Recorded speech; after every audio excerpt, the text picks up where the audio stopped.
Welcome to 2IT Sports, everybody. Jason and Christian here with you to discuss a little bit of Peyton Manning and the HGH allegations as picked up by the Jeezera documentary. And we'll move on afterwards to a little bit of Mark Cuban and his thoughts on HGH, and not just HGH, performance-enhancing drugs in all of sports.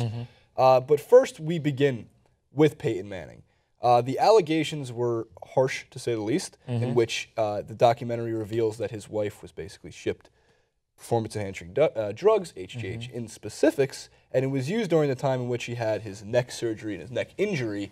And this runs deep because we've seen almost every sports media outlet pick up the headline, and there's been a lot of outcry against it because we feel that there's not enough evidence, facts, support that this is a true statement. And Peyton Manning responded violently, I would say, in terms of he said he would sue, he would take it to court.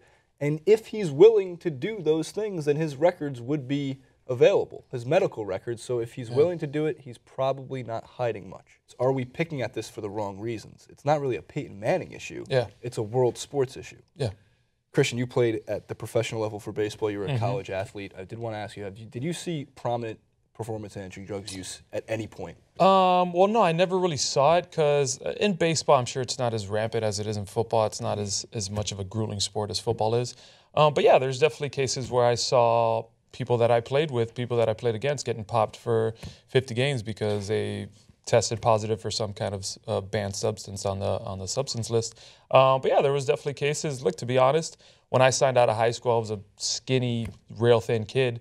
And I did a cycle. Like, I haven't told a lot of people that, but right before I got into professional baseball, I wanted to put on some weight. You know, I was going from high school straight into professional, athletics. So I was like, man, I need to put on a little weight, get a little stronger. So I did a cycle, and it worked. I mean, for a month that I did it, I gained probably like 15 pounds.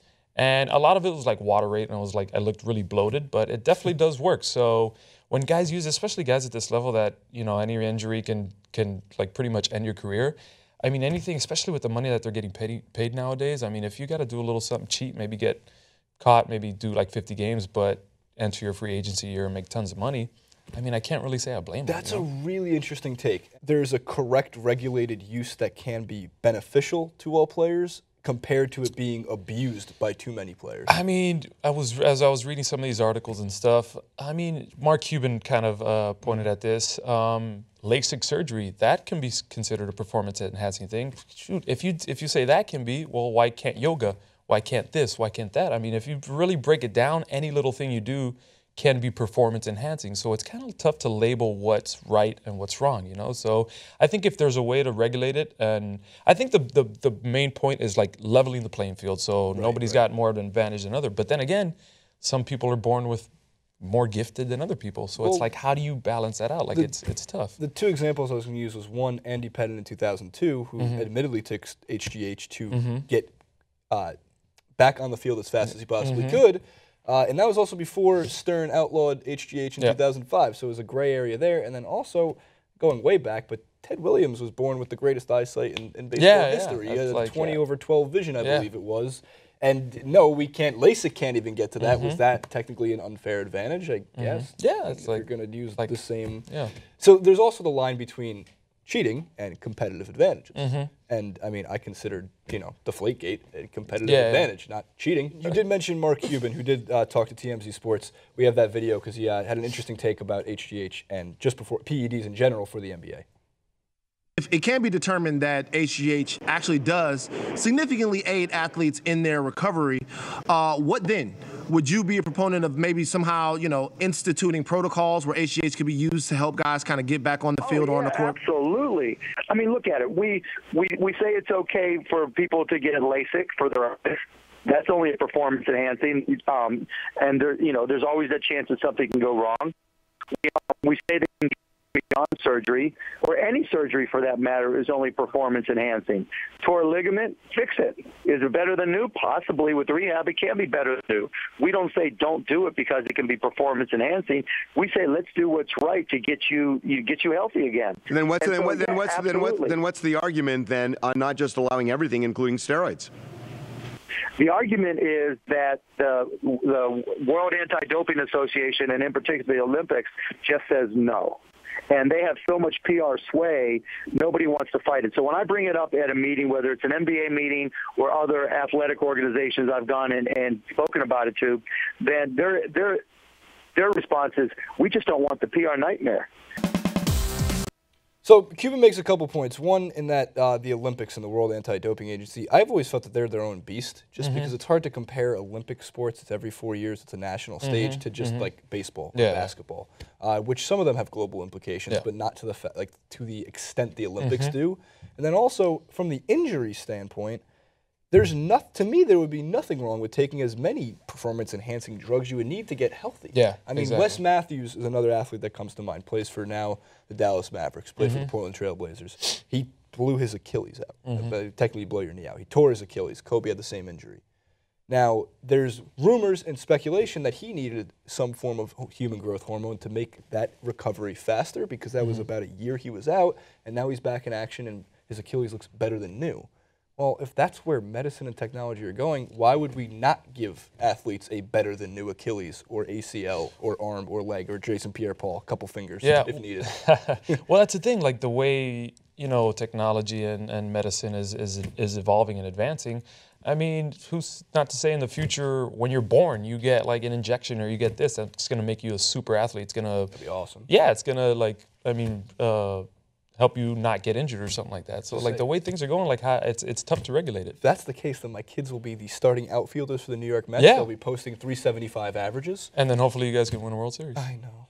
So another issue, at least, with the rising use of HGH potentially in the NFL is that a couple quick stats that we just found out, thanks to a couple coworkers here in the office. Thanks, guys. For one, most NFL players are now 50 to 70 pounds heavier than they were 2 decades ago, 20 years ago, which is pretty visible, at least when you look at the offensive linemen, especially defensive linemen. They're animals. 300, 350 pounds. And not like 300, 350 pounds of like fat. I mean, yeah, some of them are fat, but like they're just big freaking dudes, man. And well, there's always been two different types. I mean, the's like the lean, like wide receivers are more lean muscle guys, defensive backs, smaller a little bit more. But these offensive linemen and defensive linemen are big, thick, but also as fast or faster than anybody else that is about most 350. They're just fast. Most 350-pound men can't even run. Can't run or aren't that fast or are using a hoverboard, right?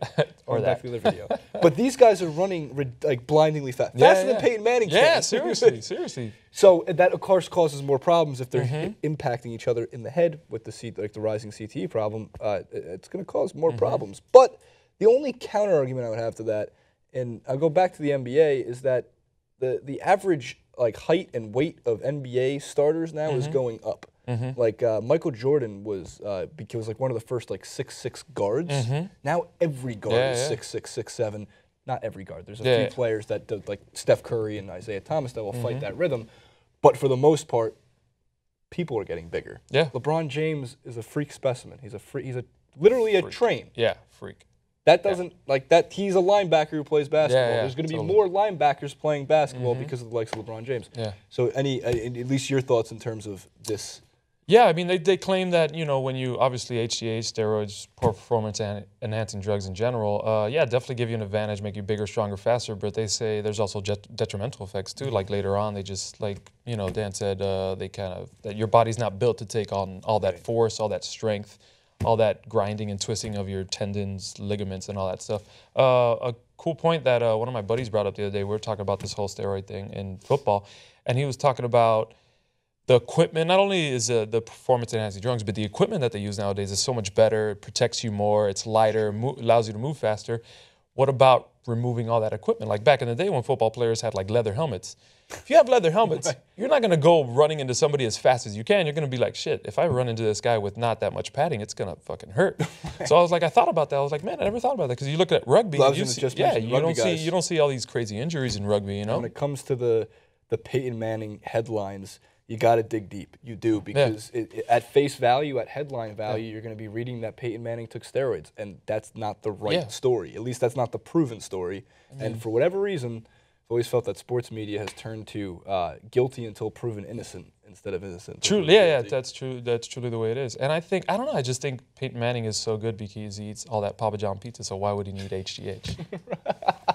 On that note, that pepperoni's on point.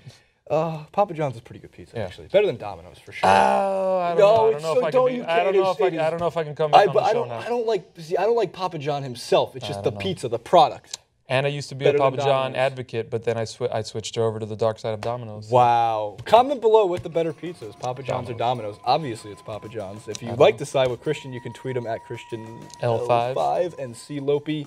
On Instagram. On Instagram, no 5? Nope, just Clopey. You can follow that guy too if you want. C Lopey5 on Instagram. There. At TYC Sports on Twitter, at JasonRuben91 for both. We'll see you next time.